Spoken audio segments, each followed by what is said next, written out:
Hello everyone and welcome back to my channel. So my name's Katie and today we are going to be doing a cozy fantasy recommendations, and I'm kind of pitching this as like the ultimate guide to cozy fantasy because I feel like it's such an exciting and upcoming genre in the fantasy world.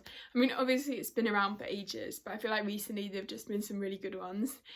So I wanted to put like all my cozy fantasy recs into one video, and also I'm gonna have a few books on the end of this list which I haven't actually read yet, but I've heard, well, it's kind of noisy outside, but I've heard really good things about, and I know that they are cozy fantasy. So yeah, hopefully you'll get lots of recommendations from this video. So without further ado, let's just get started. So the first book I have here is a book that I was like obsessed with last year, and that is Light from Uncommon Stars by Rika Oki. And this book is just so heartwarming and will just make you smile. It does deal with some quite heavy themes, so be aware of that. It's not like totally light-hearted, but the undertone of like hope and joy and like is just so good all throughout it. So we're following this character called Katrina, who is a trans girl who runs away from home because she's not really accepted by her parents, and she really wants to be a violin player, but because of her background and stuff she's never really had the kind of privilege to get into the like really sort of highbrow classical musical world. So she gets taken under the wing of this other character called Shizuka, who is this like famous violin trainer to these violin prodigies. But Shizuka has her own secret, and that is that she's like sold her soul basically to this demon. So she's gonna train 7 violin prodigies, and then at the end of each, like when they're trained up, they get then sacrifice this demon. So unbeknownst to Katrina, she is the last of Shizuka's sacrifices. So that's all very dramatic. And then at the same time there's this family of aliens who have come to Earth, and they've set up this like donut shop, and they're trying to basically discover the secrets to like humanity. And then yeah, Lan, the donut shop main lady, she ends up in a relationship with Shizuka, and it sounds like there's a lot going on, but it all just works perfectly together. This book will have you like craving a donut, make you want to listen to classical music. It's just so good. There's so many great themes and like heartwarming like family moments, and just like knowing your inherent worth, and like I don't know, it's all just so good. So would highly recommend this one. And then another one that's got loads of hype recently, and that is Legends and Lattes by Travis Baldry. And the tagline is a novel of high fantasy and low stakes, and I just cannot get over this cover. And this is like the self-pub one, and I think Tor are publishing it later this year, which is basically the same cover, just a slightly different font.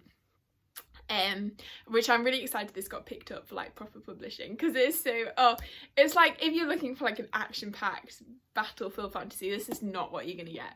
But if you're looking for like the ultimate cozy, like heartwarming vibes, the perfect little break from the world, this is just so good.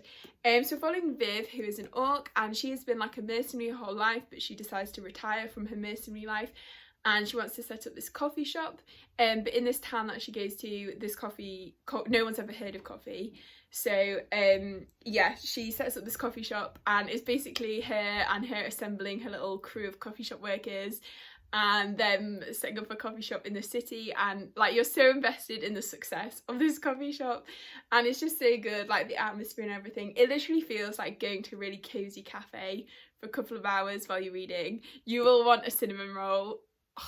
I made cinnamon rolls the day after reading this because I just wanted one so badly, and I feel like they're not as like, I feel like in America maybe they're more easily accessible, but here we have to make our own.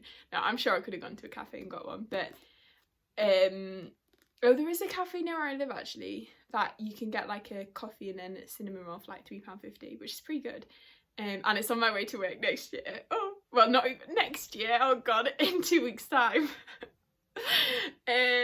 Probably, to be honest, by the time you're watching this video I will already have started work. That's this one. It's so good, would highly recommend. Okay, then next we have the one and only Becky Chambers. So I've got this series which is Psalm of the Well-Built and Prayer of the Crown Shy, but any of her books literally are so cozy. And the rest of her, I have all the Wayfarers books here. But this series just feels like the ultimate like little break from the world, having a cup of tea. and yeah, there is a whole big thing about tea in the book as well, and it just gives you such a hopeful, like, optimistic vision of the future. It's set in this sort of solar punky world. It's very botanical, very like eco-friendly. And we're following Dex, who is this monk, and at the start of the book they are a garden monk, but they decide they've had enough of this, so they become a tea monk, which is basically you travel around in this little cart to different places, and you have essentially a tea shop, but you get the tea and they blend specific teas for people, and they like listen to their concerns and stuff. So it's basically like tea therapy, and it's so cozy and so good. And then Dex also decides to go on this adventure into the wilds, and there they meet Robot, and robots have like disappeared from humanity many years ago. And then it's just like the adventures of Dex and Mosscap, who is the robot, and it's just so good. There's so many like interesting philosophical themes, but with like a really gentle touch, and just that thing of like, you always deserve a break, like you don't have to be super productive to have any inherent worth. And I just love those themes, and just Becky Chambers always kills it. And yeah, it's just so like, yeah, so I'd highly recommend this series and any Becky Chambers book, basically, if you like cozy fantasy. Although this is like toes the line between sci-fi and fantasy, but her other series is definitely sci-fi. But I feel like one or two sci-fis have budged their way into this list. But yeah, so I'd highly recommend this one. Okay, and then we have a recent read for me, very recent, because I haven't even finished it yet, but that is Out of the Blue by Jason June. So I actually have the dust jacket here, because it's actually downstairs, because I'm about 50 pages away from finishing, but I felt confident enough to recommend it. Oh, look at the author portrait. It's not actually a portrait, it's a painting, but not painting? Art. So yeah, so this one, anyway, we are following this merfolk called Crest, who has to go on this journey basically at the blue moon for a month. They have to go onto land and help a human, and then as long as they've helped a human, they can then come back into the ocean. So every mer has to go on this like journey, and on land they meet Sean, who has just been dumped by his ex-boyfriend, and he wants to try and get him back. So Crest agrees to help Sean, and they come up with a scheme to try and get Sean his ex-boyfriend back, and it involves a bit of fake dating and stuff, and it's just so good. It's kind of I would say it's more YA contemporary, but the like mermaid stuff as well, I love. It gives me so much nostalgia. There was this film, I think it was called Aquamarine, where there's like a mermaid who comes on land and stuff, and just that sort of vibe, and I don't know, I love it. I feel like I haven't read a mermaid book in so long, other than like really like creepy siren-y books like Into the Drowning Deep, but this one is like very like wholesome-y mermaids. There's a lot of, I feel like it's not a big theme in the book, but you just get the sense of that sort of like ocean conservationism, which I really like, and just anything to do with the ocean imagery and stuff I just always love. And it's just really wholesome and fun and very sweet. And like that kind of, you know, sometimes I don't really like YA contemporary that much, but sometimes it just hits the spot on that like sweet, like fluttery first romance. I don't know. Well, I mean, it's not first romance, but it still has that sort of feeling to it. And yeah, it's just really good. I really love it. So yeah, I feel like it's quite low stakes as well. It's just a nice, fun adventure that's very sweet. So yeah, would highly recommend this one. Then next we have another fairly recent read, and that is The Very Secret Society of Irregular Witches, which I will put a picture in here because I didn't own it yet, because it's not actually out yet. It might be out by the time this video goes up, but it comes out towards the end of August, I think. And this book was so good. I loved it so much. Like, if you like House by the Cerulean Sea, which I'm going to mention later in this video, but like this is the perfect like comp title, I guess. But honestly, I think I liked it better in a way. So we're following this witch called Mika Moon, and she is like a witch, and witches in the society, which is basically a slightly alternative England, have to keep themselves very secret, and like no one knows about them, and they have to, like, according to their coven, like they have to like live in isolation, so they can't let anyone else know they're a witch. But Mika has like made TikTok doing witchy things as like a cover, so no one will ever actually suspect she's a witch. But then this like house called Nowhere House like recruits her to, because they are convinced she is actually a witch to come and be I don't think governess is quite the right word, but come and teach these 3 young witches that they have in their possession magic. And these 3 young witches, obviously it's bad because they're together and witches like shouldn't be together, and they're also secret, and like the main coven lady doesn't know about them. So Mika comes to this nowhere house to train these witches, and there is just like a big family in this house, and she's just like finding a place and finding a home where she belongs, because prior to this she's like always moved around a lot, like every 6 months and stuff. And it's just so like wholesome and cozy, and they're in the house. So there's these 3 girls who are about, I would say like 8 to 10-ish, 8 to 12 maybe. And they all have such great personalities. One is this like, the youngest one is like this sweet like cinnamon roll. I feel like they're all very classic like siblings, although then I don't think they're actually related, but they're basically siblings. Yeah, the youngest one is like really cheeky and like cinnamon rolly, and then the middle one is like really like sarcastic and like always threatening death and stuff. And then the oldest one is like very calm and sweet and steady. So I just love them all. And then there is this other character called Jamie, who is like this grumpy scowling librarian who Mika has a kind of connection with, which I love the romance as well in this book. I would say it's not, I wouldn't call it a romance, but there is a fairly heavy romance like subplot, which I enjoyed. And then Ken and Ian, who are like this older married couple who are so cute. I love like old queer couples. Like there's one in a Becky Chambers book as well, that what is it? Record of a Spaceman for You. I just love that. And Ian's very like flamboyant and used to be an actor, and then Ken's like very steady and sweet, and I just love them, and like fond but exasperated.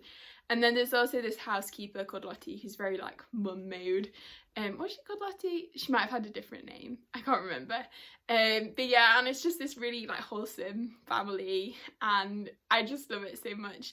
And then yeah, the kind of plot is basically there's this lawyer who's threatening the house, and Mika basically has to train these witches so they don't like go crazy and show their magic, because like untrained witches are a bit of a liability when this lawyer comes, so that they can convince the lawyer that everything's okay in the house and they can just go on as they are. But so it's not incredibly high stakes, but it is like there is a little bit of stakes, but it's mainly just like this great wholesome cozy.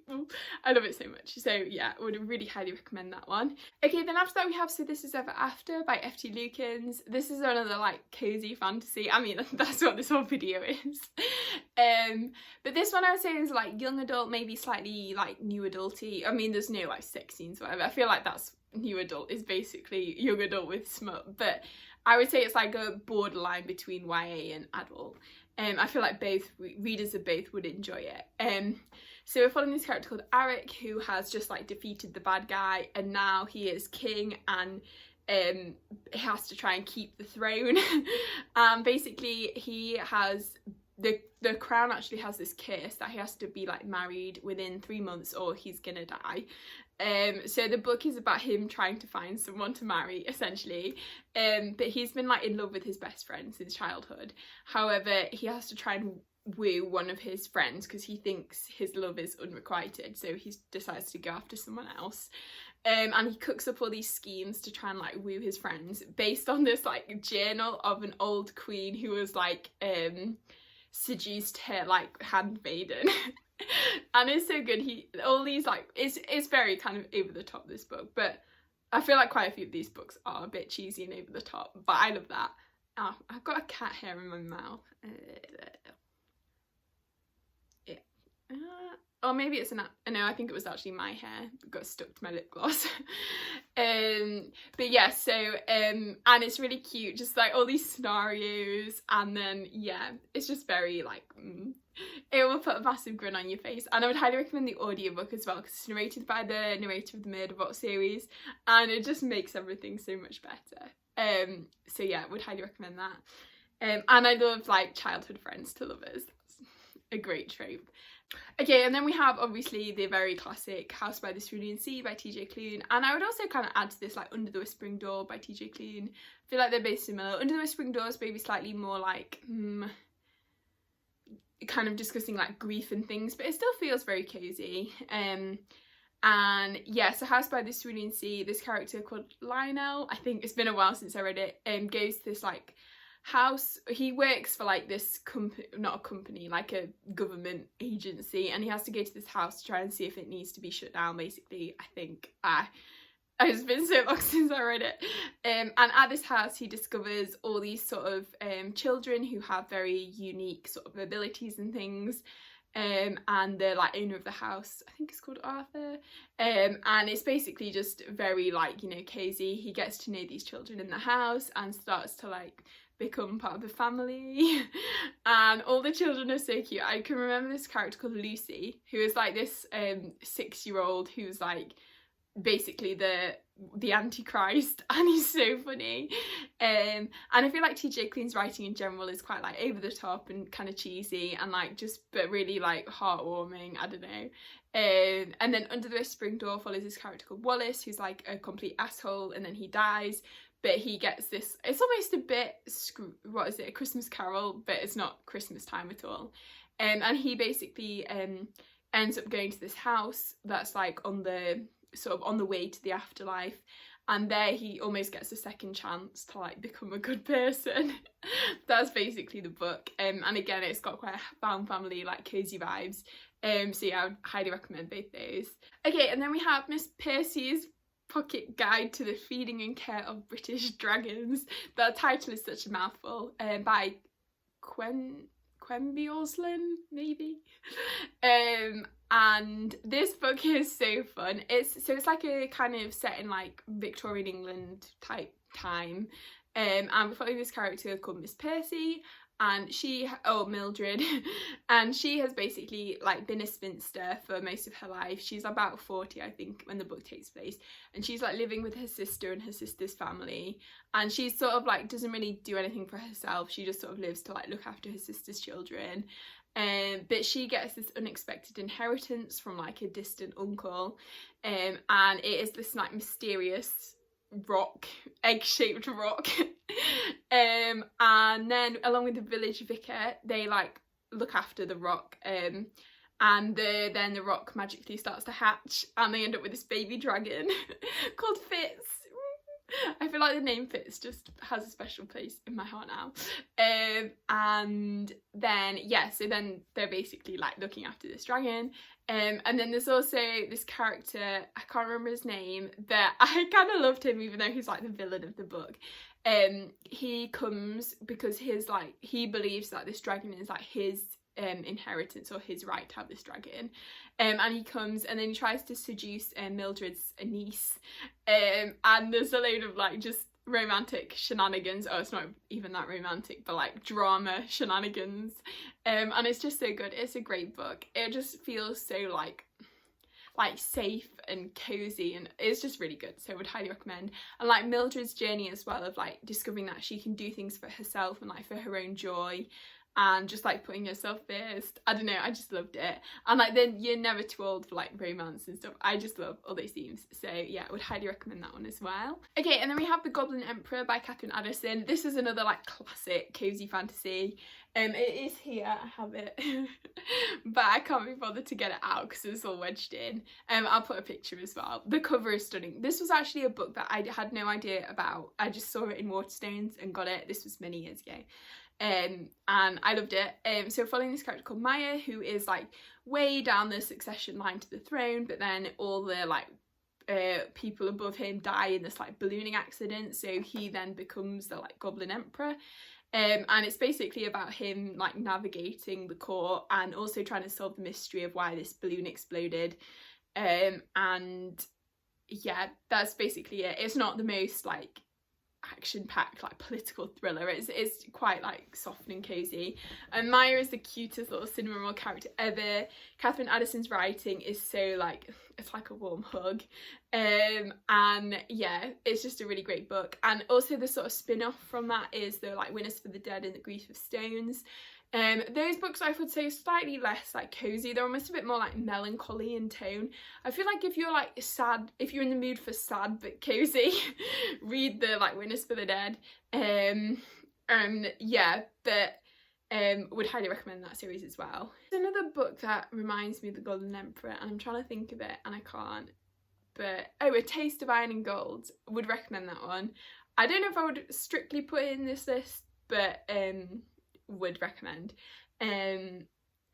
Okay, then we have a middle grade. So I feel like a lot of middle grade is quite like cute and cozy, but this is like the ultimate in cute and cozy, and that is Eva Evergreen, The Semi-Magical Witch, and its sequel, Eva Evergreen and the Curse Witch by Julie Ave. These books have like major like Studio Ghibli, Kiki's Delivery Service vibes, and yeah, so we're following Eva in the first book, who's this semi-magical witch. So she's magical, but she doesn't have that much power, but in the world, like, power is seen as a great thing to have, but she's like quite down on herself, and anytime she like spends too much energy, she falls asleep, and she has to go on her like witch quest. So every witch when they're about 13 has to go to another town and like help out the town. So she travels to this town, and instead of, because she doesn't have much magic, she sort of has to use her like ingenuity and sort of find her inner strength to like help this town. And there's this like threat of these big storm coming. And yeah, it's just really good. There's great friendships. Eva is such a lovable character.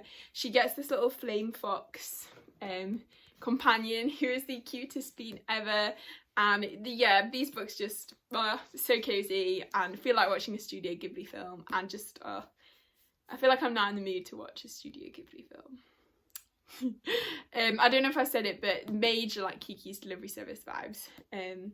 So yeah, I love this series, so I would highly recommend. So I feel like that's all the books I've got on this list. I'm sure there is something I'm forgetting, so I'm going to be kicking myself, but I feel like there's a good number to be getting on with. And then a couple of books that I know have like big cozy vibes, I just haven't got around to reading them yet. So The Hand to the Emperor, no, The Hand to the Sun Emperor, oh god, I can't even remember the title. I think it's like The Hand to the Sun Emperor, or The Hand of the Sun, or something along those lines, by Victoria Goddard. And I saw a Goodreads review which said like, this book out Goblin Emperor's The Goblin Emperor, and it just sounds really cozy. I think it's about this like emperor and their like assistant, and the assistant basically says, right, we're going on holiday, and they go on holiday. I don't really know more than that, to be honest, but yeah, it sounds really like wholesome and cozy. So I'm looking forward to reading that one. I know there's one called like the Cybernetic Tea Shop or something, which I've heard of. I don't know what it's about, but I'm looking forward to reading that one. Oh, another series, I feel like I'm getting on here, but so what's the first one called? The second one calls The Charms of Ghosts and Grievances, and I will put a picture of the first one in. It's something like A Feast of Dragons and Murder or something, by Aliette de Bodard, and these are great. They're like cozy kind of murder mysteries set in this like dragon court, with this pair of husbands, one who is like a complete cinnamon roll and the other is like a murder stabby bad guy, although he's not really a bad guy, but you know.